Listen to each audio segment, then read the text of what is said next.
merci beaucoup Salah tey jëlee suñu gan docteur Ndeye Awa Der Dieye la pédopsychiatre chef service pédopsychiatrie ci centre hospitalier national psychiatrique bu Thiaroye docteur ñu ngi lay nuyu di la ziar di la dalal jàmm. bonjour Nata. maa ngi leen fay di leen remercier ci invitation bi. jërëjëf merci beaucoup pédopsychiatre muy psychiatre yi nga xam ne xale yi la ñuy toppatoo Chérif ñu bàyyi la nga door waxtaan bi. jataay bi sax mooy ginnaaw ëllëg dafa am ndaje mu am solo boo xamante ne ab colloque la bu lël ngeen ci waxtaanee mbirum psychiatrie juvénile ah noonu la. c'est ça psychiatrie infanto-juvénile voilà c'est ça et puis thème bi ci surtout inclusion la gone yi nga xamante ni comme ni ko naata waxee am nañ jafe-jafe ci wàllu xel yenn laago yi naka lañ leen di mën def ci njàng meeg njàngale mi également ñu sóoraale leen da ngeen a jàpp ni loolu problème la fii ci réew mi. waaw en effet Chérif merci de cette question voilà demain dañuy célébrer suñu 7e édition. colloque international de bu ASPIGE di diriger ASPIGE mooy association sénégalaise de psychiatrie infanto-juvénile donc bi mooy 7e édition ñuy def colloque bi. colloque bi nag ça vient d'un projet qui avait été mis en place par professeur Lamine Fall bu Fann. donc projet bi dañu seetlu ni xale yi nga xam ne dañu am ay besoins spécifiques maanaam xale yi ñun ñi ñuy faj dañuy am difficulté pour dem école. souvent dañ leen di dàkkee école. donc le but de ce projet bi c'était de voir déjà kan mooy évaluer xale yooyu kan moo mën a décider ndax xale bi mën na dem jàngi école normale wala kii warul dem jàngi école normale comment ça se passe déjà parce que dañu gis ni yeneen dëkk yi. y a des instances au niveau national des centres où ces enfants sont vus évalués ñu xam déjà lan mooy seen feebar en fonction de feebar bi ñu apporter leen ay soins ba pare beneen côté bi ñu accompagner leen pour ñu dem école mais fii dañu gis ni y a pas cette instance de décision fii neex mooy décider nit mun na jël doomam yóbbu ko école normale comme mun na jël doomam yóbbu ko beneen école ñu dàq ko alors que xale bi waroon na mun a dem jàngi école suñ ko accompagner donc le but c'était vraiment de comprendre comment ça se passe de renforcer l'existant de voir ce qui existe renforcer l'existant surtout comment évaluer ces enfants d'accompagner aussi les enseignants à recevoir ces enfants dans leurs écoles. Donc ce projet déjà il y a l'évaluation, le renforcement, mais il y a aussi des stages en Belgique. C'est pour ça que c'est un projet international, des stages des équipes des pédopsychiatres et des enseignants aussi des écoles normales ou des enseignants du public que nous prenons, que nous accompagnons en Belgique pour 1 mois de stage, de capacitation où ils sont dans des centres où des enfants comme ça sont pris en charge. Ils reviennent au Sénégal et ils mettent en place un peu li ñu jàng. Donc projet bi loolu la woon c'était voir lan moo am ci dëkk bi accompagner leen accompagner enseignants yi mais essayer de waxtaan ak ñëpp aussi au niveau de l'éducation nationale au niveau de la santé et au niveau des écoles aussi privées comme publiques ñu xool nan lañ mën a jàppale xale yi au mieux ba ñu mën a dem jàngi parce que ku ne xale même xale bu feebar am na droit à l'éducation aussi. Effectivement alors docteur ci seen colloque bi thème bi mooy ni ko Chérif di fàttali inclusion scolaire des enfants différents bu ñu nee enfants différents lan ngeen di dugal ci biir mooy yan xeetu xale. waaw xam nga terme yi day évoluer depuis quelques années terme yi day évoluer am na enfant différent mooy xale bu xaw a wute ak ay moromam ci juddun bi am na li ñuy wax léegi enfant à besoin particulier mooy xale boo xam ne dafa am soxla yoo xam ne daf ko soxla daal yu wuteeg moromam yi am na enfant à besoin spécifique ay tour la yu ñu génne ces dernières années pour wax ci xale bi nga xam ne juddu na yàlla bind ko mu wuteeg ay moromam mais terewul mu ñàkk mun a def li ay moromam di def terewul mu ñàkk mun a egg fi moromam yi di egg su fekkee gunge nañ ko de manière convenable. bu ñu jëlee lu mel ni autisme par exemple am na ay xale yu bari yoo xam ne dal na leen peut-être société bi xamuñu même les propres parents sax xale bi mën na ñëw indi ko duñ ko xam parfois ay rab la ñuy wax ak yu ni mel donc ces enfants là ont des besoins spécifiques maanaam ñu leen di dugal ci ay écoles yoo xam ne xañ na ñiy jàngale foofu dinañ xam xale yi nan la ñu war a jàngalee tout mais je vois que loolu problème la xam na ay parents yu bari yoo xam ne duñu xam sax fan la ñuy yóbbu seen doom peut-être centre yi bariwul xañ na boo yéexee dem sax place yi fees et tout peut-être yan mécanisme wala au niveau peut-être des autorités lañ fi mën a teg pour gën a yaatal centre yu mel noonu pour xale yi mën a am accès ci éducation comme seeni morom. waaw effectivement comme ni nga ko waxee loolu mooy difficulté bi. structure yi toppatoo xale yooyu bariwul c'est que nag feebar yooyu tamit ay feebar la on va dire les 100 dernières années la ci wax ci commencé bari. on va dire il y a 50 ans autisme. du doon débat donc c'est am du ma ne ay nouvelle maladie la mu ngi fi woon mais léegi lañ ci def ay tur léegi lañu xam nañ lañ koy diagnostiquer nañ lañ koy tuddee donc c'est normal dafa nekk c'est comme si ay feebar luy fi nekkoon mais qui viennent d'émerger on en parle donc nag il faut que accompagnement bi am effectivement amul ay centre yu ñu xam ne xale yooyu mën nañ leen fa faj mais même parents yi sax ñoom dañ dul xam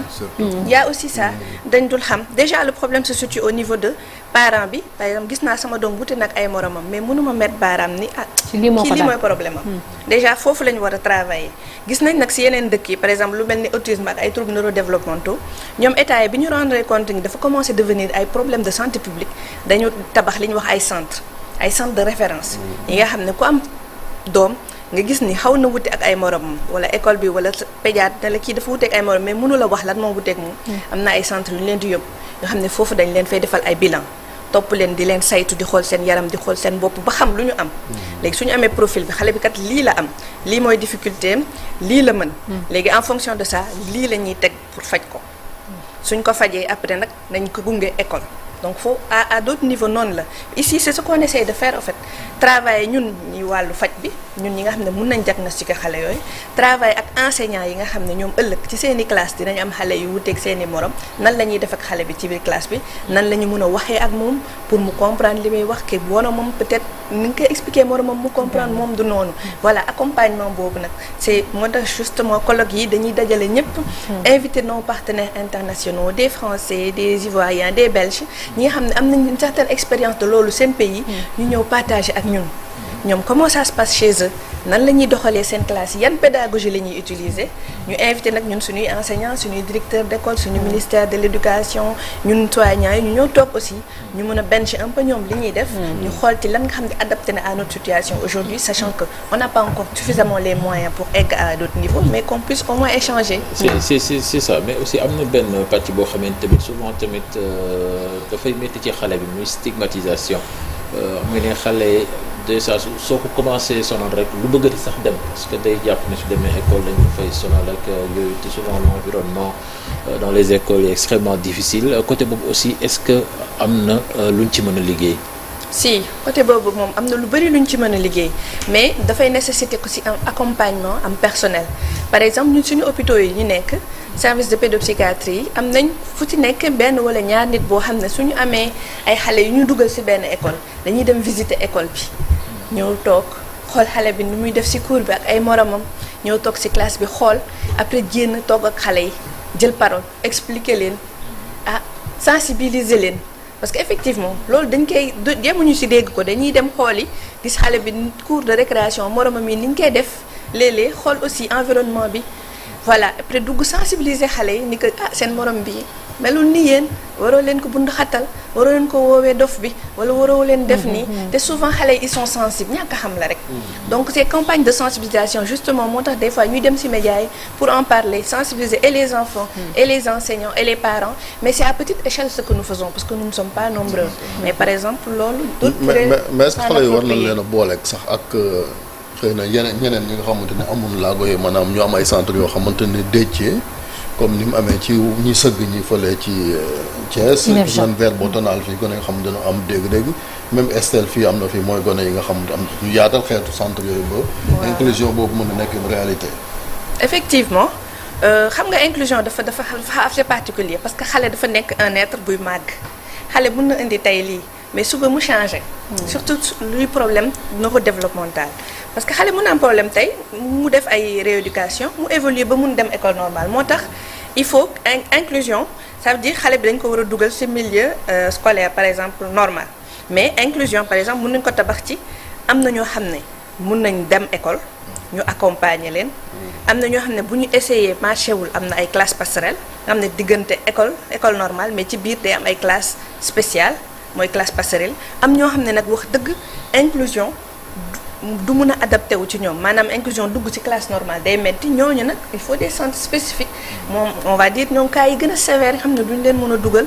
école normale ñu suivre cursus normal mais il y a les programmes spécialisés Sénégal amul programme spécialisé national bu ñu validé bu nga xam ne xale bi bu mënul def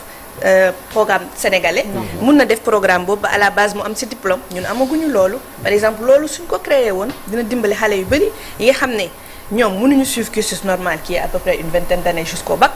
mais ñu permettre leen ñu am benn cursus même de 10 ans ou de 7 ans bu à la base dinañ am benn diplôme bu leen permettre ëllëg ñu liggéey ñu autonome parce que lu ñu bëgg rek mooy ñooñu ñu mën a liggéey ñu autonome bokk ci société bi comme ñëpp. est-ce que de façon spontanée am na ay parents yu leen di solliciter yaa ngi koy wax sànq am na ci yenn yoo xam ne peut-être parents yi duñu xam méconnaissance yenn peut-être maladies yi daal seen doom ba tax ils sont différents des autres est-ce que dinañ ñëw di leen solliciter pour ay peut-être suivi ak yooyu et puis même diagnostic bi sax aussi. oui effectivement. ces dernières années moom ça évolue vraiment parents yi ñooy ñëw sax ak diagnostic bi ci gémmiñ bi. ah bon dama seetlu sama doom lii gis naa ko ci télé bi. est-ce que du autiste docteur. su ko defee donc les parents sont de plus en plus éveillés ah. il y a les réseaux sociaux il y a les associations de parents qui communiquent. ils sont de plus en plus éveillés ñoom ñooy ñëw sax di la laaj. et je les félicite et remercie les associations de parents qui travaillent beaucoup là-dessus. et les écoles aussi ah. moi je reçois beaucoup d'enfants je pense nous tous hein qui viennent des écoles des enseignants wana parents bi sa doom bi est-ce que doo ko yóbbu mu seeti docteur parce que dafa mel ni am na lu ma seetlu ci moom ñoom tam ils sont très éveillés ils éveillent les parents donc de plus en plus les gens viennent en posant des questions nos collègues aussi se rendent compte aussi même dans leur bureau de consultation un pédiatre peut voir un enfant qui est différent des autres dire aux parents est-ce que doo dem xooli en plus de man may faj yaramu xale bi kuy xool bopp xale bi voilà c'est de plus en plus ça vient quand même est-ce que xale buy dër tamit mën nañ ko cee boole waale xale yi nga xam ne dañuy am ay dër yu métti yoo xam ne pour wax sax problème la est-ce que mën nañ ko cee boole bien entendu ah oui de trouble du langage la oui. fluidité langage bi la loolu les orthophonistes le travaillent rapidement mais dañuy xool derrière dër bi ndax amul leneen médical qui peut l'expliquer s'il y a rien ay rééducation orthophonique ça passe mais il y a la formation aussi des éducateurs ah yaa ngi doon wax sànq di leen tudd naka la ñuy comporter ak xale bi ci biir classe parce que c'est pas évident que ñëpp mën ko di enseigner ci benn classe ñoo xamee ni yemuñu niveau peut-être ñii li ñuy gaaw pour assimiler ko keneen ki ça ne sera pas le cas est-ce que am nañu fii ay bërëb yu ñu leen mën a tàggatee ba ñu pare pour affronter genre situation yooyu. merci de cette question parce que ça c'est le gros plaidoyer des enseignants suñu leen demee rencontrer ci seeni bërëb suñuy waxtaanee ñoom loolu lañ ñuy wax dañu naan ñun bëgg nañ mais xamuñu léeg-léeg dañuy indil xale ci biir classe duñu xam nu ñuy doxaleeg moom parce que jànguñu pédagogie boobu effectivement loolu amu fi mais on espère vraiment travailler avec le ministère de l'éducation qui depuis quelques années quand même nous invite dans leurs instances à voir comment on travaille sur les nouvelles politiques d'inclusion justement que le gouvernement veut mettre en place voir comment on va agir dans la formation des enseignants justement à ce que ñu xam comment travailler avec les enfants différents mais c'est vraiment aller revoir le curriculum même de l'enseignement que ce soit des enseignants normaux des éducateurs spécialisés aussi mais kon ci réforme éducation yi loolu jar na sóoraale ba ci programme bi également pour xale yi mën a intégrer loolu waaw surtout programme bi ba ci xale yi tamit sensibiliser leen ci différence am na voilà donc tout ça il y a beaucoup de choses à refaire mooy ci base bi c'est beaucoup de choses à retravailler à la base et après voilà dans quelques années je pense qu'il y aura beaucoup d'améliorations sur beaucoup de choses mais cat bi rek comme ni nga ko xamee mooy dañoo bëriwul donc c'est vraiment un combat qu'il faut qu'on nous accompagne mais ñun de manière ponctuelle docteur yi ñu ngi bëgg a yokk à la base ñun ñett lañ fi woon wala ñaar mais instant bii nag am nañ 12 étudiants ay médecins yuy formé wu ci pédopsychiatrie te soobee yàlla léegi ñenn ñi léegi ñu def seen soutenance de mémoire. ñoo dooleeku 12 ci ñaata millions. waaw 12 ci ñaata mais avant on était 2 soo jógee ci 2 ba 12 ñu war a mën a sant tuuti. waaw war a mën a sant. alors est-ce que le problème de moyens tamit du risque du posé wu ndax déjà enseignement classique déjà gis nañ jafe-jafe yi ñu ci nemmeeku bu ñu ci bëggee doole ces enfants là aux besoins spécifiques tamit xañ na loolu dina gën a metti n'est-ce pas bu ñu bëggee yaatal centre yi former ñi leen di jàngal et tout cela et puis même matériel bi ñuy utiliser aussi. effectivement Nata ça c'est le nerf de la guerre les moyens te tey jii suñu amee difficulté yu bëri loolu moo ñu yemale te am na ay waajur sax yuy ñëw ne le docteur man bëgg naa ko dugal école mais école yi li muy laaj cher na cher boo xam ne moom scolarité am fay na scolarité ñetti rakam yi nga xam ne macha allah dara jotu leen ya ca kër ga xam nga comprendre nga c'est un petit peu difficile là on fait appel à l'État association de parents yi yëpp loolu mooy seen combat dans d'autres pays ay maladies yu mel nii dañuy subventionner seen ay soins subventionner seen jàng ba telle sorte que parent bi du génne 100% ci poche am déjà bilan bi rek metti na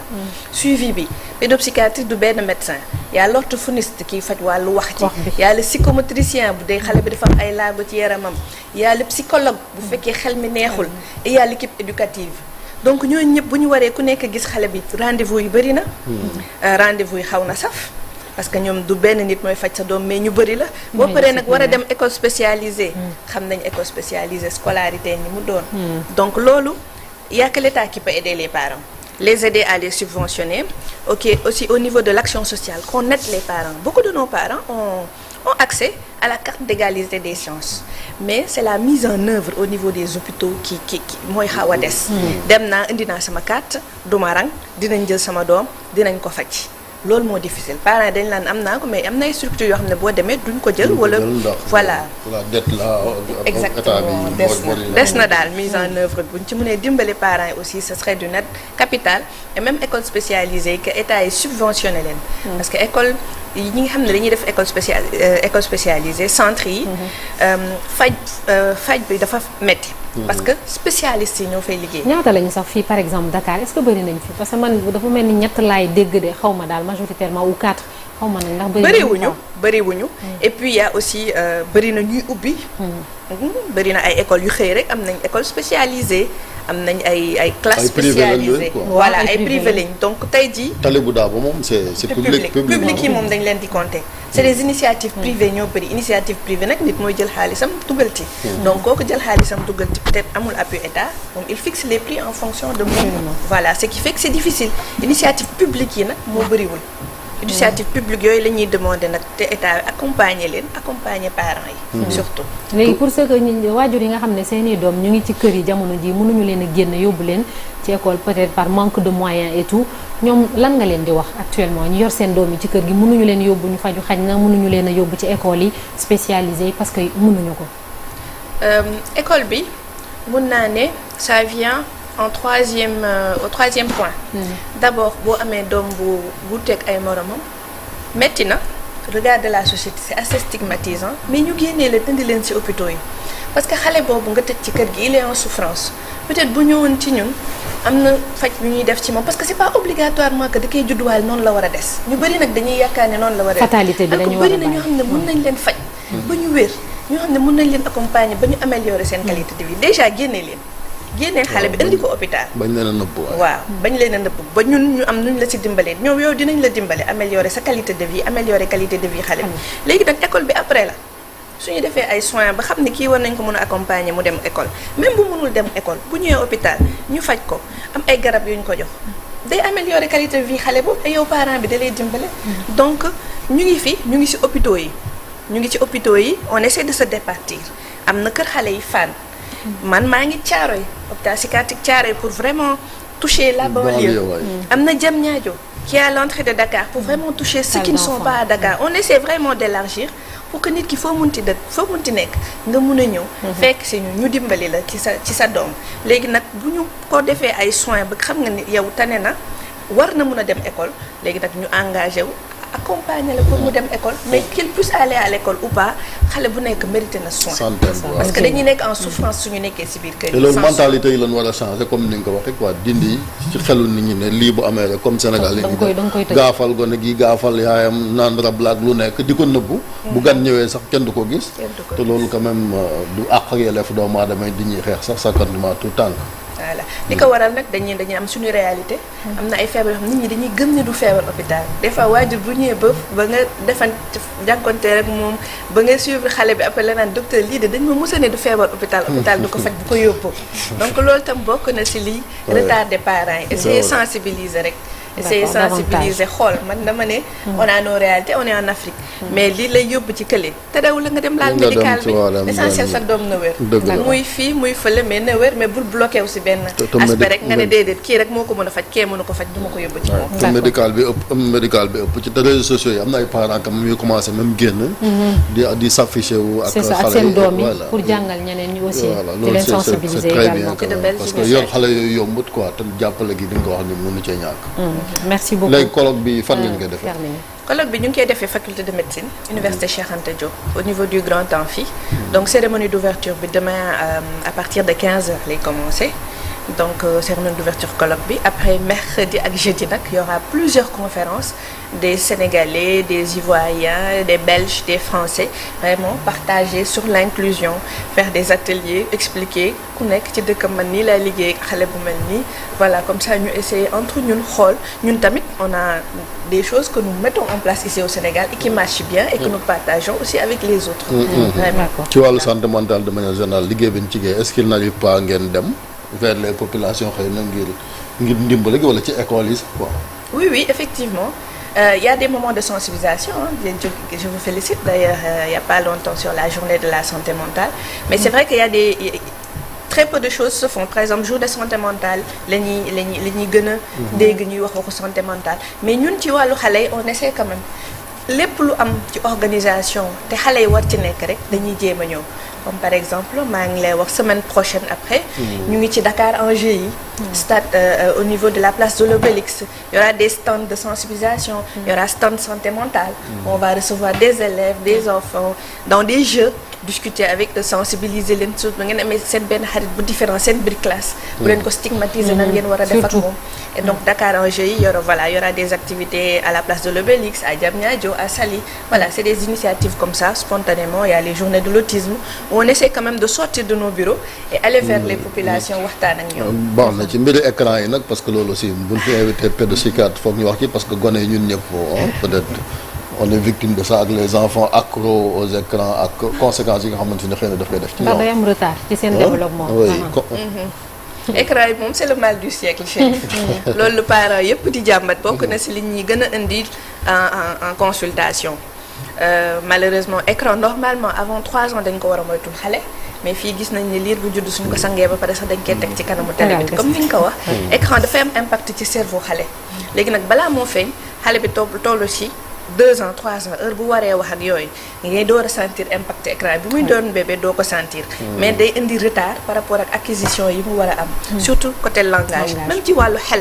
façon bi muy xalaatee xale bi day mel ni ku gën a yeex ay moromam parce que écran bi dafay impacter cerveau xale bi léegi loolu xanaa yokk ci sensibiliser parents yi essayer de voir avec comment protéger les enfants des écrans c'est très très très important loolu moom c'est du problème Sénégal c'est un problème partout dans d'autres pays ñu ngi ciy liggéey pour xool nu ñuy def ba limiter impact écran surtout ci suñu bopp doom yi et surtout li gën a bon ci écran mooy nit bu juddoo am yenn fragilité yi xam nga des fois nit dina juddoo am yenn fragilité yi bu exposé wul aux écrans feebar boobu mu waroon développer du ko mës a développer mais dañu gis ni dernièrement nag feebar yi nga xam nit ñi ñi am fragilité yi boole si exposé aux écrans day tax xale bi gën a facilité développer ay feebar yu mel ni autisme yu mel ni feebar neurodéveloppemental alors que il y a 50 ans peut-être feebar yaa ngi woon ci nit yi fragilité génétique yooyu amoon nañ ko mais développé wuñ ko parce que on n'a pas été exposé aux écrans day yee loo xam ne mun na nelaw ci nit donc ce qui est aussi une chose très malheureuse que nit ñi xamuñu ko merci pour la sensibilisation tayal yi bu ko nag joxee rek ñu jël téléphone bi jox ban noppi ban danga maa gis ak liir doom sa gémmiñ gi merci docteur Ndeye Awa Der Dieye pédopsychiatre vous restez avec nous docteur ñu tàggatoo léegi ñu dem xool ji l'observateur ak record li ñu xëyee